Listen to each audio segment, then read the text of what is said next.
की तरफ से की गई अपील के बाद चाइना से किसी भी तरह का सामान मंगवाने से, किसी भी तरह के प्रोडक्ट्स मंगवाने से इंडस्ट्रीज की तरफ से इनकार कर दिया गया है। फर्नीचर इंडस्ट्री की तरफ से यह फैसला निकलकर सामने आया है। लॉकडाउन 1.0 के बाद जिस तरीके से तमाम रियायतें दी गई, उसके बाद फर्नीचर इंडस्ट्री से जुड़े लोगों ने यह साफ कह दिया कि वो चाइना से अब किसी भी तरह के प्रोडक्ट्स को मंगवाने का काम नहीं करेंगे।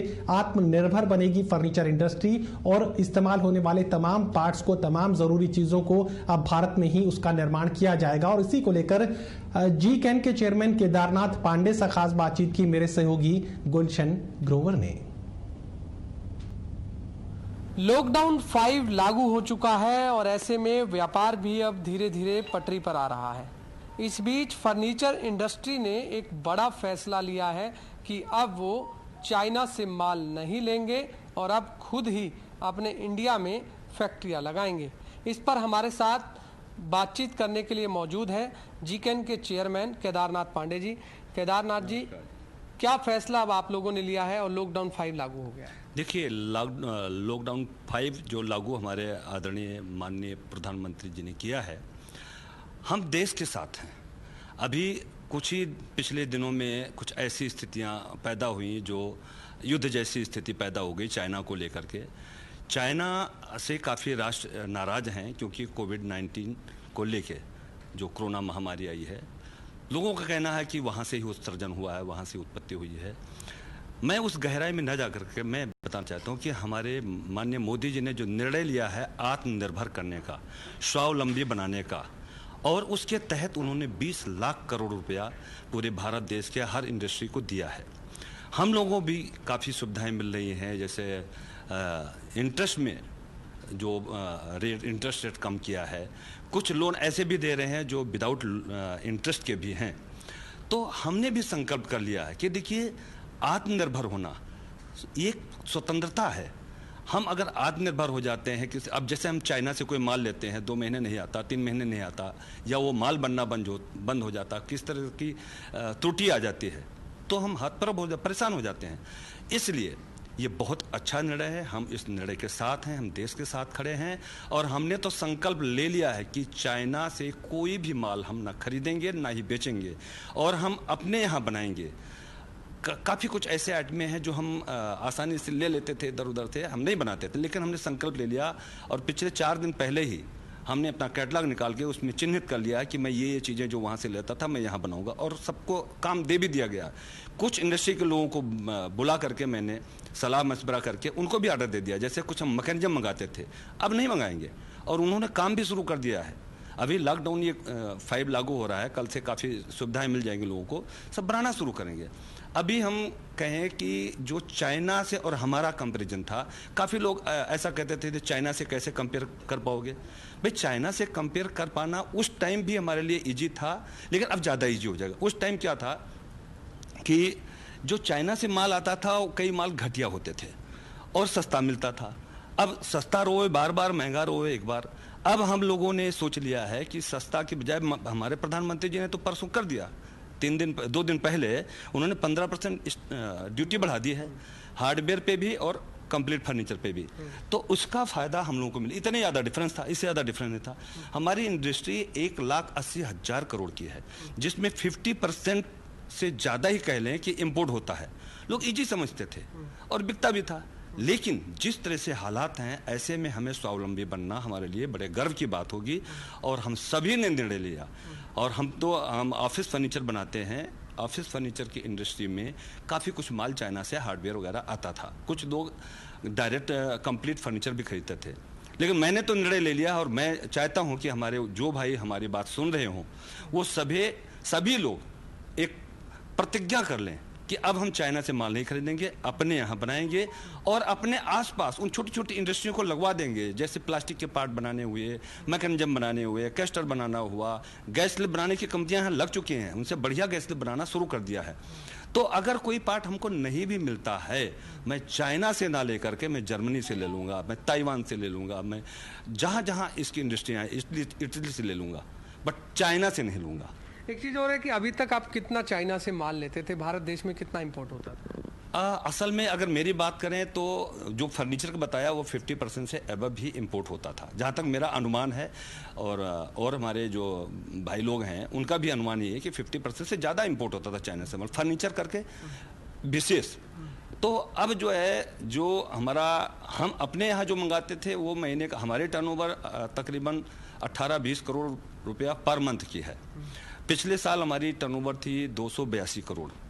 इस साल हमने सोचा था ज़्यादा करेंगे, लेकिन ये लॉकडाउन की वजह से वो सारा हमारा सिस्टम गड़बड़ आ गया है।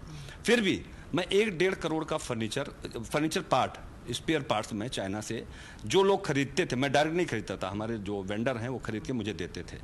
लेकिन अभी हमने उनको बुलाकर पिछले हफ्ते ही बोल दिया कि मुझे चाइना से कोई माल नहीं चाहिए, मेरे लिए परचेज भी नहीं कीजिएगा, आपके पास जो है वो मुझे दे दीजिएगा, मैं लगा के ख़त्म कर दूंगा, लेकिन आगे मत मंगाना। तो मेरे पास तो 1-1.5 करोड़ का माल आता था। आपने कहा कि आपकी हर मंथ जो है टर्नओवर थी 20 से 25 करोड़, जिस तरह आपने कहा, लेकिन अब फिलहाल की बात करें, क्योंकि लॉकडाउन चल रहा है, कोरोना वायरस का संक्रमण भी है, लोगों को डर लग रहा है, घबराहट है, ऐसे में आपकी बात करें, क्या लग रहा है कि लोग अब सचेत हो गए हैं, लोग अब माल खरीदना शुरू हो गए हैं? हाँ, ऐसा है कि ये कोरोना महामारी जो आई, डे 1 से तो देखिए, जैसे बच्चा पैदा होता है तो वो अबोध होता है, उसके बारे में सब लोग नहीं जानते, या वो दुनिया के बारे में नहीं जानते। ऐसे महामारी जो आई, हमारे प्रधानमंत्री जी का जो दूरदृष्टि है, उनकी तारीफ करनी चाहिए समाज के लोगों को, कि उन्होंने महामारी आने से पहले आशंका जो हुई, जो और कंट्री में आया, उन्होंने वुहान में हमारे फंसे हुए भारतीयों को ला करके और यही गुड़गांव में क्वारंटीन करके उनको ठीक करके घर भेजा। और फिर जैसे पहला केस आया, उन्होंने सघन परीक्षण करना शुरू कर दिया, और उसी का ये परिणाम है कि आज हमारा भारत देश बहुत सुरक्षित है। 130 करोड़ की जनसंख्या का देश, अगर यहाँ महामारी शुरू से फैल जाती तो प्रलय आ जाती।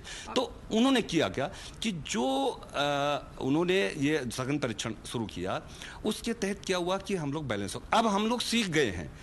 सोशल डिस्टेंसिंग कौन जानता था? कोई नहीं जानता था। हाथ को सैनिटाइज करना है, बार बार धोना है, 2 गज की दूरी रखना है, ये सारी बातें हमें पता चली। अब बच्चा 5 साल का हो गया, ऐसा कह लें कि अब हम लोगों को ज्ञान हो गया, अब हम इसके साथ जी सकते हैं। कोरोना के साथ कितनी महामारियां आई जो अभी हमारे समाज में हैं। फिलहाल कितने श्रमिक काम कर रहे हैं आपकी कंपनी में? और मेरा वही सवाल कि अब फिलहाल क्या पटरी पर आ गया है, अब कितनी टर्नओवर हो रही है आपकी? देखिए, ऐसा है, इस महीने की पर्टिकुलर मेरा 6 करोड़ समथिंग टर्नओवर आज कंप्लीट हो गया है, मतलब कल तक। मेरा जो एवरेज था वो 18 से 20 करोड़, किसी महीने में 25 करोड़, जैसे मार्च में हाईएस्ट सेलिंग होती थी, 25 करोड़ हो जाता था, तो 6 करोड़ हो चुका है, मतलब 33% तो हम पहुंच चुके हैं। मेरे पास सब मिला करके 1000 एम्प्लाई, 900 समथिंग एम्प्लाई हैं, 1000 राउंड फिगर कह लें, और 200-300 एम्प्लाई आते जाते रहते हैं, जो डेली वेजेज वाले। क्या लग रहा है कि श्रमिकों की कितनी बड़ी दिक्कत सामने आई है? क्योंकि कहीं ना कहीं अब श्रमिक पलायन कर गए हैं, चले गए हैं। हाँ। क्या लगता है वो वापिस आएंगे? क्योंकि जिस तरह की स्थिति उन्होंने देखी, भयानक स्थिति देखी, और सब कुछ रोजगार बंद हो गया था उनका, तो अब लग रहा है कि वो वापिस आने को।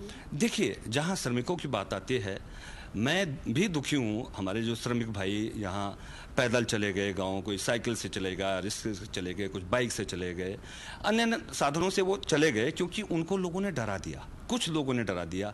आप मुझे बताइए, जब आनंद विहार में दिल्ली में वो कांड हुआ था, हजारों से वहाँ श्रमिक पहुँच गए, किसने पहुँचाया था? अब उसकी गहराई में जाइएगा, मैं नहीं बोलना चाहूँगा। ऐसे हमारे श्रमिकों को उकसाया गया।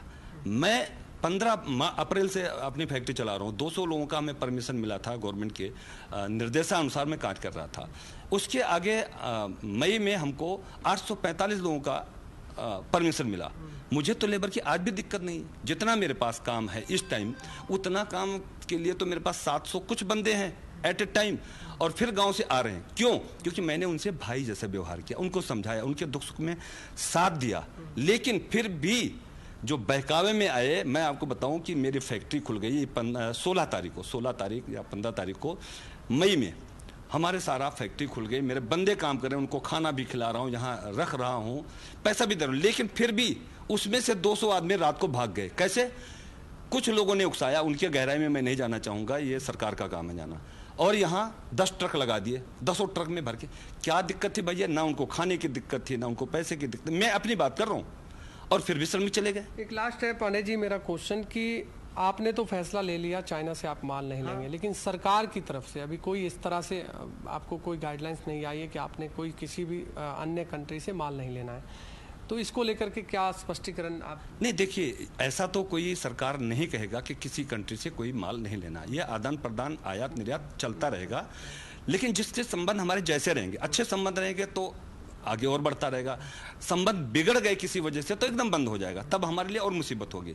लेकिन हमारे प्रधानमंत्री जी ने जो निर्देश दिया, अभी 3 दिन पहले न्यूज़पेपर में आया कि 15% ड्यूटी बढ़ा दी, ये पहला कदम है। अब हम कंफर्टेबल होते, आज इंपोर्ट बंद हो जाए फर्नीचर का तो हमारे पास डबल काम हो गया, हमारी टर्नओवर डबल हो गई, और हमें तो बाहर से कस्टमर मिलना शुरू हो गए। 2 कस्टमर हमारे पास हैं जो हम अभी कल एक बंदा अपॉइंट किया है जो इंपोर्ट एक्सपोर्ट करने की प्लानिंग कर दिया हमने। हम चाइना अमेरिका एक्सपोर्ट कर, मेरी कैटलॉग पहुंच गए, उन्होंने एक्सेप्ट कर लिया कि आप दीजिए। तो अमेरिका को माल दे रहे हैं आप? यस, देने की प्लानिंग कर ली है, अब टाइम लगेगा। तो लग रहा है कि अब खुद आप एक्सपोर्टर बन जाएंगे तो भारत देश जो है फिर वो कहीं ना कहीं फर्नीचर एक्सपोर्ट में नंबर 1 बन सकता है। बिल्कुल बनेगा। भारत देश के बारे में पहले भी ये विश्व गुरु था, पहले भी सोने की चिड़िया था, और अभी जो भविष्य वक्ताओं का वक्तव्य है कि ये सोने की चिड़िया बनेगा, विश्व गुरु बनेगा और उत्पादन का सबसे बड़ा केंद्र बनेगा। जितनी कंट्रियां चाइना से नाराज हैं सभी अपने फैक्ट्रियां हटा रहे हैं और इंडिया की तरफ मुखातिब हुए हैं, और सभी लोग यहाँ इन्वेस्ट करना चाहते हैं। हमारे देश ने उनका स्वागत किया है और हम बड़े एक्सपोर्टर होंगे। हम सारे लोग फर्नीचर इंडस्ट्री के, मैं इनकी बात करूं तो ये सभी लोग लग गए हैं और ये गर्व का विषय है।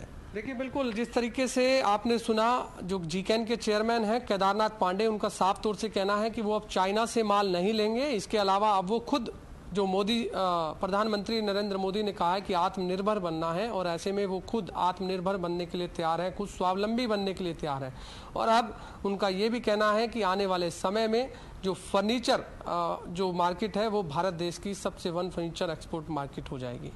कैमरामैन जितेंद्र शर्मा के साथ गुलशन ग्रोवर, गुरुग्राम।